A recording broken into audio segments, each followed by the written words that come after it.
Before we start this video, I'd like to thank my first two official channel members, Arrow Kuro and Lich Space. Thank you so much for joining memberships. If you'd like access to exclusive member emojis and having a special little member badge next to your name, as well as like member-only posts, community posts, and early access to videos, please consider joining the memberships.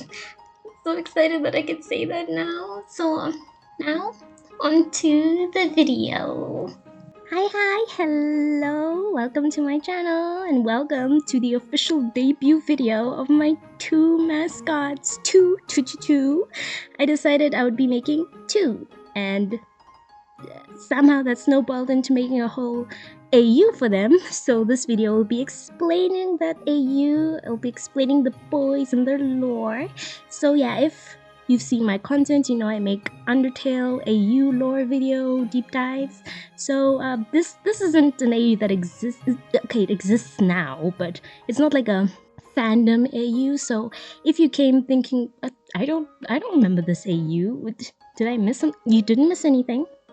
You didn't miss anything. If you'd rather see a deep dive on an actual established AU, please go ahead and look at my Ink or Underfresh or Bells of Gold ones, Mobtail. Just go ahead, take a look-see. If you'd rather stay and listen to the lore on these two boys, thank you. I appreciate wanting to hear about them.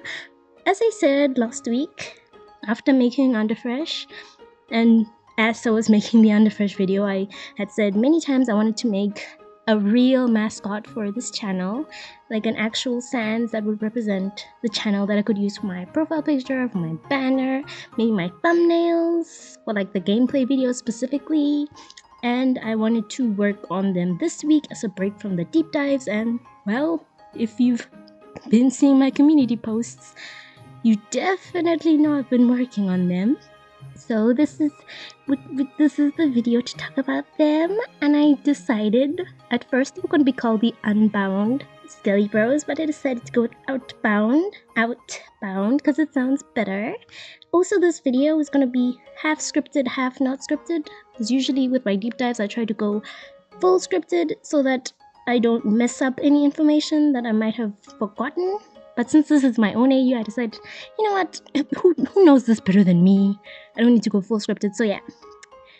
If there's any parts that seem kind of awkward, then just know that, please. Okay, let's get into their backstory, and then I'll talk about them unscripted after. Okay, diving into their backstory. The Undertale multiverse is filled with thousands and thousands of universes. Each of these universes is built on code.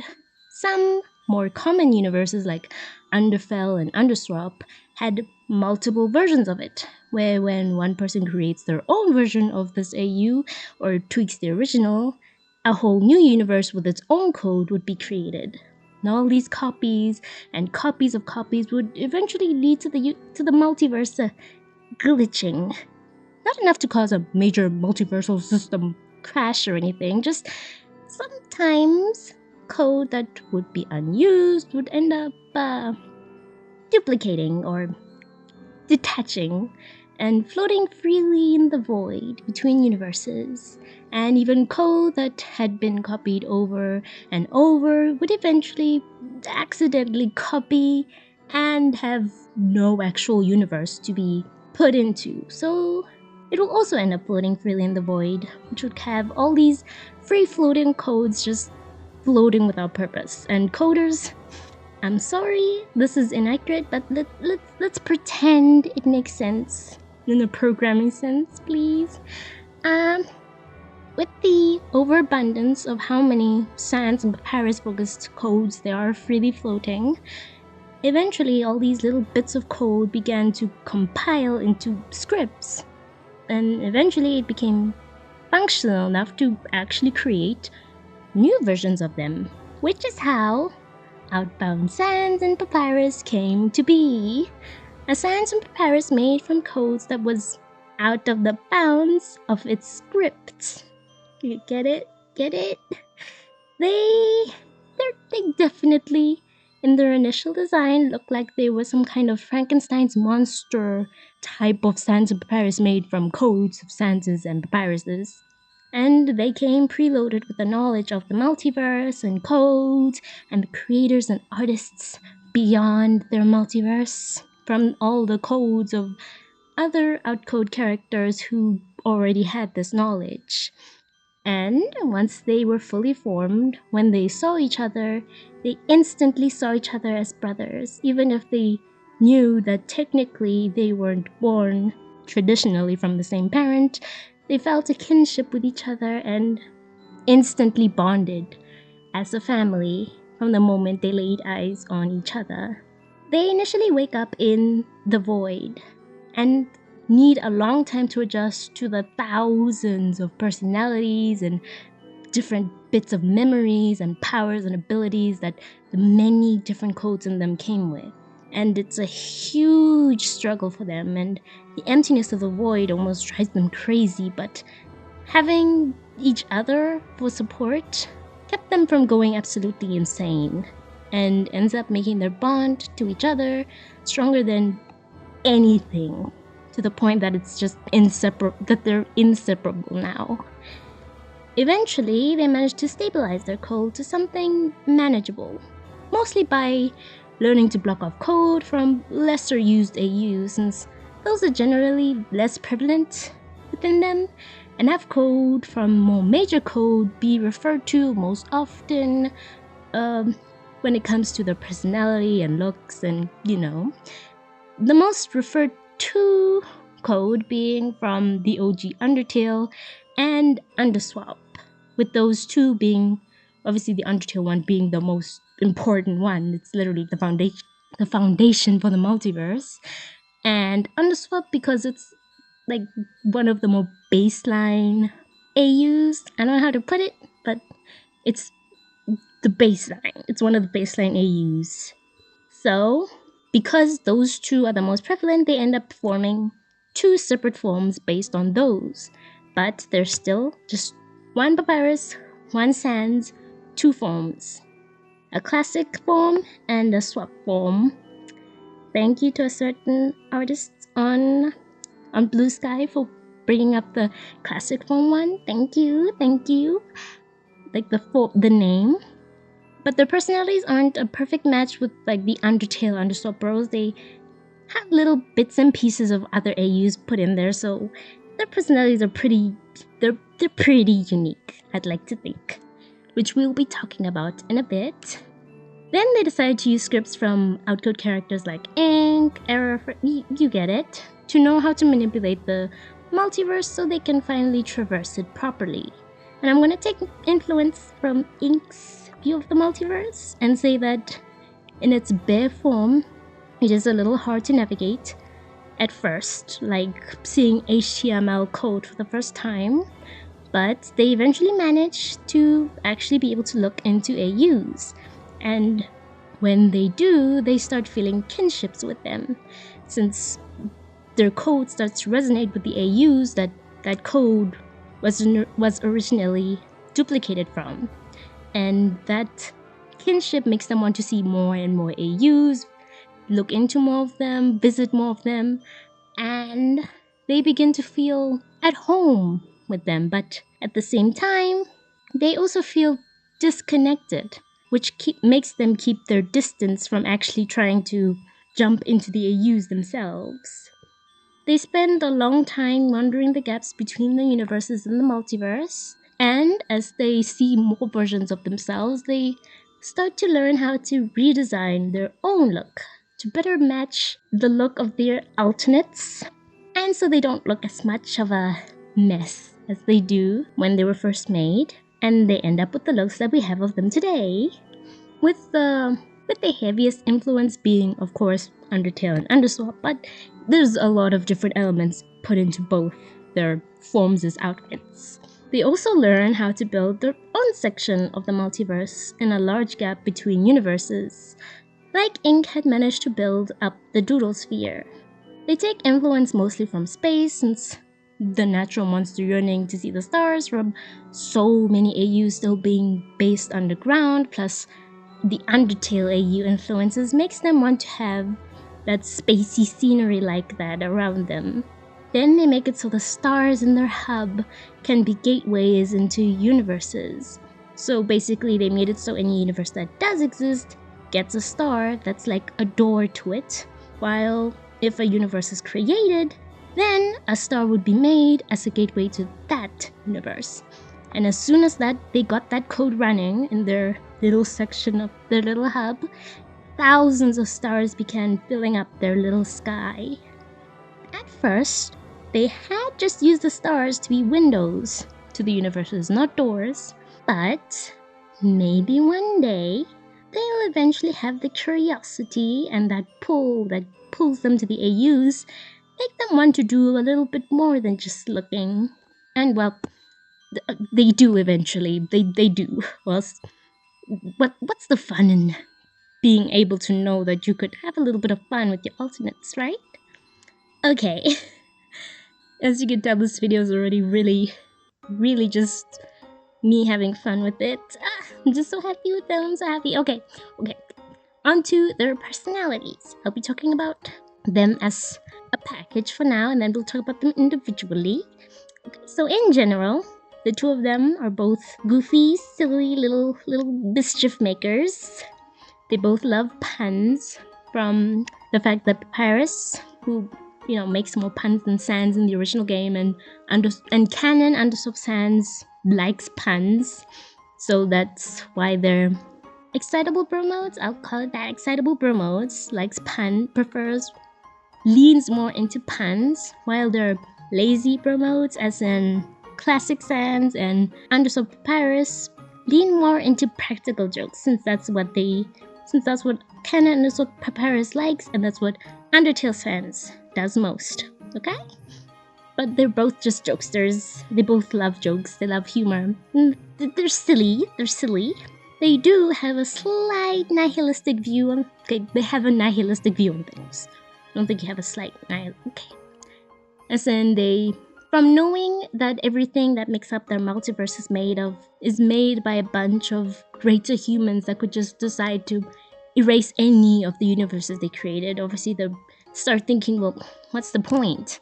Doesn't that mean everything is worthless?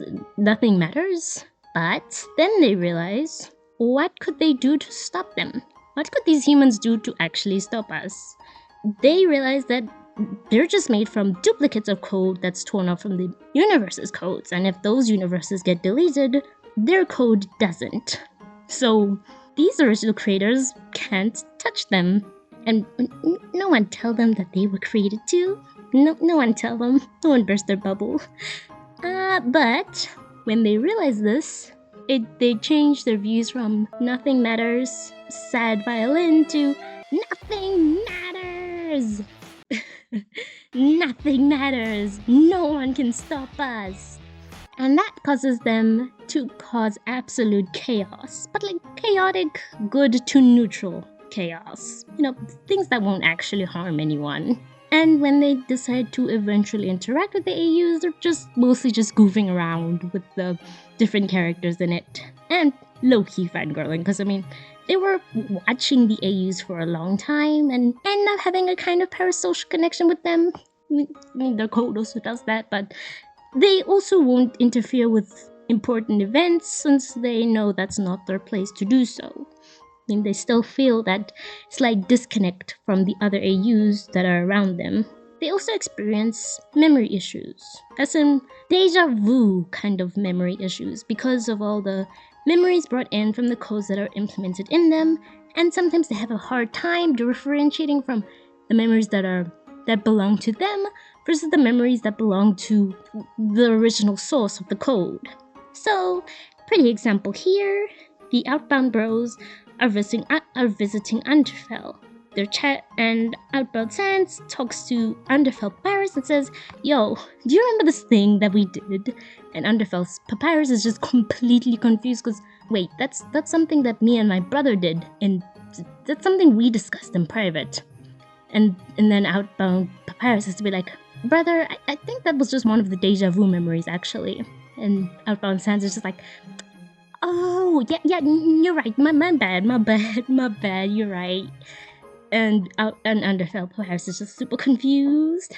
And if you're wondering how they switch between forms, it's like I'll be explaining this part of their abilities eventually, but it's like a glitch. It's like a split-second glitch, and then they switched forms. Usually it's random. Sometimes they do it on purpose. So if they feel like relaxing, they'd switch to their relaxed bro form, and if they feel like exploring, they'd switch to their excited bro form. You know. Okay.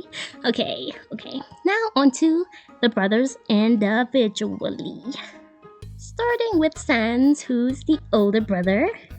Technically entitled since they were born at the same time, but Sans is always the older brother, so he's the older brother. Okay, so Sans' older brother, he's terror of an older brother, like the kind of older brother that loves messing with his younger brother, but like lovingly, but still messes with him a lot.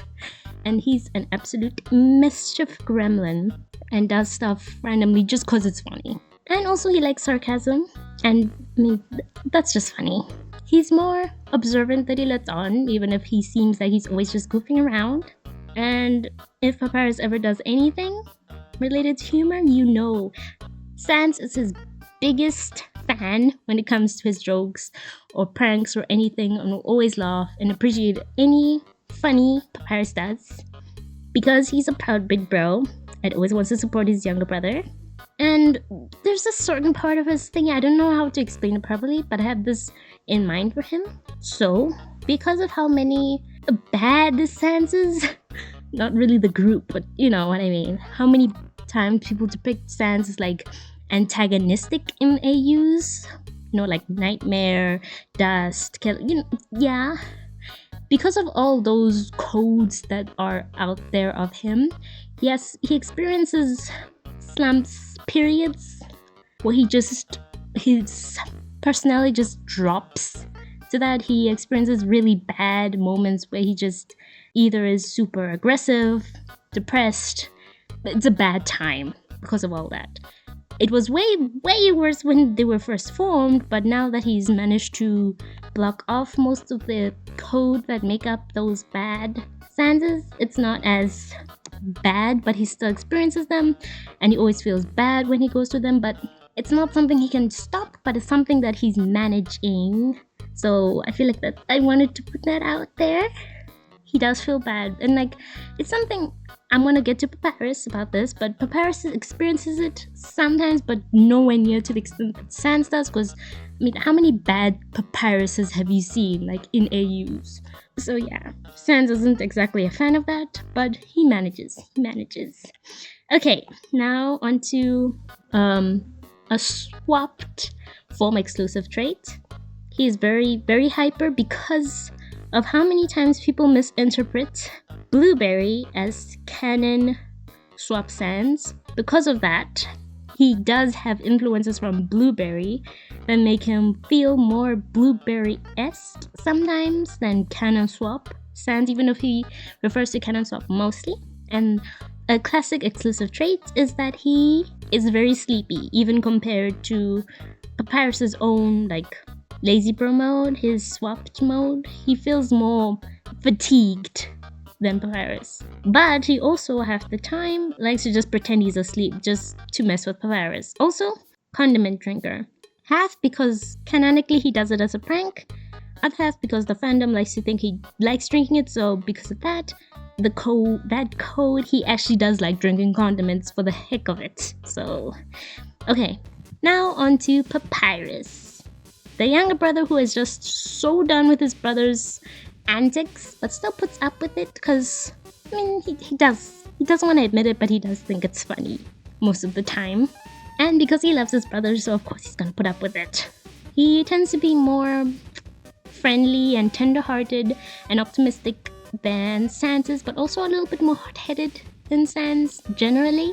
And he has that like typical younger sibling immaturity. Speaking as a younger sibling, okay, I'm the youngest, I would know. He has that vibe for him, but for the most part, he's generally just... he's willing to give the benefit of the doubt more than Sans. Yeah, does that make sense? But he seems more mature, but don't let the fact that Sans is a mischief maker fool you, okay? Papyrus is just as much of a silly Billy as Sans is. He has autistic traits, because I feel like that's a very agreed on thing that Papyrus is autistic, so because of that. And his swapped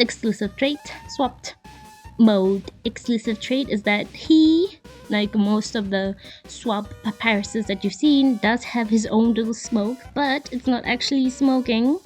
It's just the thing he magicked up that has the same effect as smoking but doesn't actually do anything. Because of how many swapped papyruses smoke, he has the urge to, but he doesn't actually want the feeling of it, so he just does it for funsies. You feel me? So it's just a pretty little decoration. It doesn't actually do anything to harm him. Don't worry, he's completely fine. And his classic exclusive trait is that he's kind of cocky. He's kind of cocky. And that if Sans is in his swapped mode and Papyrus is in his classic mode, then Papyrus actually has to run after his brother a lot more, since Sans is usually more energetic than him, more hyper than him because of the blueberry traits. You feel me? You feel me? You feel me? Okay, now onto their abilities and things, starting with glitching. So, because they're made of so many different codes that are just like mashed together, sometimes there might be codes in them that conflict. And when that happens, it causes an error that causes them to glitch. It happened way more when they first formed, like a lot more for a lot longer, and as they experienced it so much, they learned to have it occur less. And even though it still happens, now it just happens for like a few seconds max. At first it was like it would last a long time and it would feel like they were being torn apart and electrocuted basically. So yeah, that was not fun. And because of that, they had to force themselves to learn how to deal with it. And they do. And now that they've learned how to fix it quickly, it just feels like a quick shock and like a pang in your head. Which, I mean, not fun, but manageable. And won't actually do anything other than just be an inconvenience to them now. And now onto their abilities. Of course, the main one being that they can traverse AUs. Any AUs that they've been to, their code kind of just makes a bookmark in it, so they always remember where that AU is. You know, the code in them remembers it's like resonating with the AU they've been because they have code from that AU, so bookmark, they can always go back. They can visit AUs they've never been to, but it'll always be random, so they don't usually like to chance that because they never know when they're going to end up in the AU. They don't want to like end up randomly going to an AU and ending up in like the lava in Heartland, you feel me?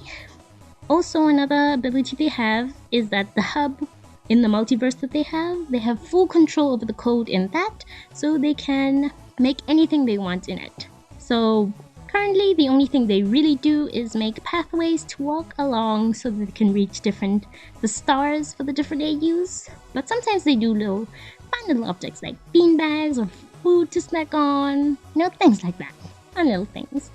The reason they know how to manipulate that code is because they had to learn how to manipulate their own code. So once they figured out how to do that, they figured out how to manipulate the code in their hub pretty easily. They also have, regular bone attacks, like bone attacks, the blue soul heart thing, gravity magic, and shortcuts, and which they use to go into the AUs. I forgot to mention that. Gaster blasters, they have all the main attacks from the original game, because it's the original game, of course, that have the same powers as the original Sans and Papyrus. And as for AU-specific abilities, they have a very limited use of those. But it comes with the consequence whenever they use it. For example, if they wanted to use errors like strings, they wouldn't be able to use them as easily as he can. Like with Outbound Sans, if he wanted to use them, he'd make like 1 or 2 lines max. And if he used them for too long, he'd start glitching out and erroring out. If they want to use ink creation powers specifically, they'd eventually have to start having the need to drink his paint and also start becoming more empty husk like, so they try not to use his powers since they don't have access to his ink, to his paint, so they don't want to risk it. So I know what you're thinking, but they have the code in them, can't they use it? Just because they have the code in them doesn't mean that they experience the drawbacks so strongly. It's only when they're going out of the way to use the powers from the code, like focusing on that code specifically, that they start experiencing the drawback. I hope I'm explaining this right. I hope I'm explaining this right. Okay, last section on them. The AUs I used most for their design. The AUs that they reference most for their personalities. First, the most important prevalent ones, of course, OG Undertale and Underswap. That's what they're based on most. Second, Ink Sands and Pink Papyrus, if it was not obvious. Of course. And then third, Blue Bearer and Error Papyrus. Not Error Sands, since Error Sands causes more errors than Blue Bearer. Sands decides to focus more on Blue Bearer instead. And then this one might be a bit controversial. But they also take influences from more tame fan interpretations of Underlust. Specifically for the ectobody thing, because meta reason, because I think ectobodies are very pretty and I wanted to use them for their design. Canon reason, like their reason for it is that they saw it while traversing AUs and thought it looked nice. And also because of the human versions of Sands and Papyrus's code in them, the ectobodies are a good replacement for actual skin and flesh that the code in them wants to use for them, so they just replace actual human flesh for eat. I hope this reasoning makes sense. And also their designs a little, because you'd notice that their design colors are a little based on Wanderlust, only because I really like the colors. The colors are so pretty. But yeah. And also the fur. The fur on Wanderlust Sands' jacket was really nice, so I stole that. And then Underfell, very lightly. If you've noticed their emojis, like their angry emojis, they have spiky teeth. That is something they can do, and claws, but they don't because it's more inconvenient. But they can make them. They can create them. Okay, we're done with the lore. I'm sorry this video was really rambly. I had so much to say and I didn't know how to say it. I hope you don't mind that this video was more like casual than my usual deep dive videos, because this isn't a deep dive. This is me just chatting about my boys with you. I'm so happy with them. I'm super happy with them.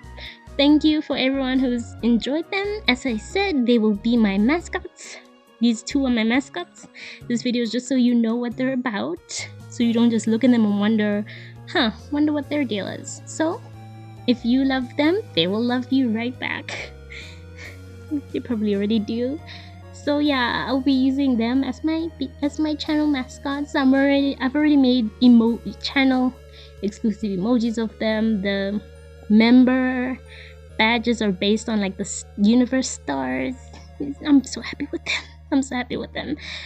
I'm editing. I forgot to mention that I've made a Tumblr blog for them for any new content I make of them, so that I don't just flood my community posts with them. So if you want to follow the blog, please do, if you want to see more of them. Okay, now thank you. So I don't know how to end this. I hope you enjoy seeing them, because you'll be seeing them a lot from now on. I don't think I'll make another long form video on them again. I might do more shorts of them, because I'm just so happy making them. They're so fun to draw, even though the ectoskin's makes it a bit hard to draw some elements. And the skeletons, oh boy. But I'm happy with them. I'm happy everyone who's seen my community posts of them enjoyed them. I hope you didn't find this video too annoying and drag on-ish. And I hope I'll get to see you in my next long form video, which I'm not sure what it'll be about yet. I just wanted to talk about my boys, but yeah. Thank you for watching this long. I hope you have a wonderful day and take care.